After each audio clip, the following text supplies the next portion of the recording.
सकाळु सकाळु जंगलू गाँ भितर को पशि आसिला भालू प्रथमे गाई बलद को आक्रमण करुला। ठीक एतिक समय रुंड होईगले गाँ लोके। गाँ लोकों पाटी शुणी गाई बलदंग निकटरू पलाइबाकू बाट खोजिथिला भालू। भालू फेरी जाउथुला हेले दुर्भाग्य को केनाल पाखरे भालू मुहरे पड़गले दुई भाई। दुई संपर्कीय भाई सकाळु सकाळु केनाल को गाधोइबाकू जाउथुले किंतु भालूर शिकार हेले।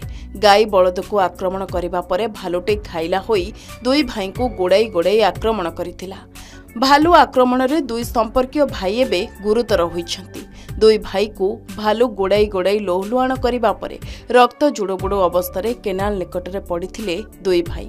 दुई भाई को विकल चित्कार शुणी गाँ लोके रक्त जुड़बुड़ अवस्था केनाल निकटरू तांको उद्धार करथिले। उद्धार पर दुई भाई को क नुआगाँ मेडिकल रे भर्ती कराइथिले परिवार लोक और ग्रामवासी। बल्द जाक दाण्ड बंधा होता से बल्द को आघात करने आसते से बालू तेणु से बालू को थोड़े आहत कर से बालू पलैला तो जाते झाड़ा से झाड़ू आसु आसु आम गाँव तो बाहर जाए आम लेट्रिन ना तेणु पुओ बाहर जाते नदी का आसुले से बेलू आघात करके पुओ को पूरा मुह सब खाई से पुअर बचार मोर आशा भी दिशुना।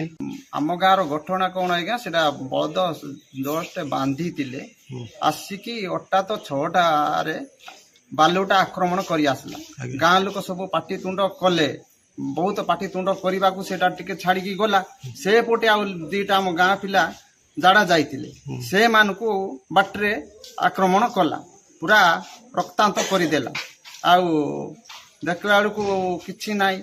कंधमाल जिला सारंगड़ थाना गुंजीबाड़ी पंचायत अंतर्गत गांधी गाँवर मुंडिकिया साईरे घटी एभली घटना। गुरुतर दुई संपर्कीय भाई हेले मुंडिकिया साईर परशुराम प्रधान और लिटू प्रधान। भालू आक्रमण रे दुई भाईर मुह संपूर्ण भावे नष्ट होईछि। भालू आक्रमण रे दुई भाईर आखि मध्य नष्ट होइतिबा परिवार लोके आशंका करिसेंती। तेबे सेमानक अवस्था अधिक गुरुतर हेबारु ब्रह्मपुर मेडिकल को स्थानांतर करिसेंती डाक्टर। तेबे वन विभाग पक्षरु गाँव रे सुरक्षा सह भालू आक्रमण रे गुरुतर दुई भाई को सरकारी सहायता पाई परिवार और ग्रामवासी दाबी करिसेंती।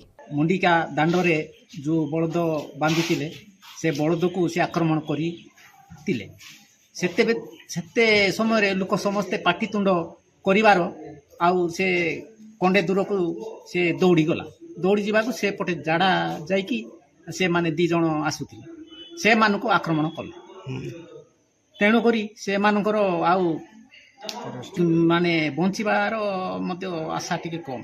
फॉरेस्ट डिपार्टमेंट को आम जनईचु से माने मध्य ए पर्यंत पहुँची ना आउ तांको फोन कले भी फोन तार लागुना। ए घटना पर गाद्री गाँव में भयर वातावरण सृष्टि होईछि। दुई भाई को स्वास्थ्यावस्था को नहीं चिंतारे परिवार लोके। बालीगुड़ारू गोपीनाथ मिश्र रिपोर्ट के न्यूज ओडिशा।